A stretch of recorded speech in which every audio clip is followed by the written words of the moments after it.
la asesina que convirtió a sus víctimas en jabón y galletas.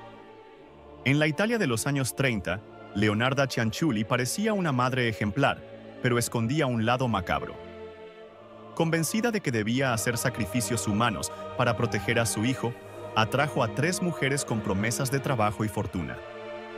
Una vez en su casa, las drogó, las asesinó a hachazos y usó sus cuerpos de la forma más perturbadora imaginable. Con la grasa derretida hizo jabón y con la sangre, galletas que le daba a sus vecinos. Cuando la atraparon, confesó fríamente. Su carne era dulce. La llamaron la jabonera de Correggio, y su historia sigue causando escalofríos hasta hoy. ¿Qué harías si descubrieras que alguien cercano esconde un secreto así? Déjalo en nuestros comentarios y no olvides suscribirte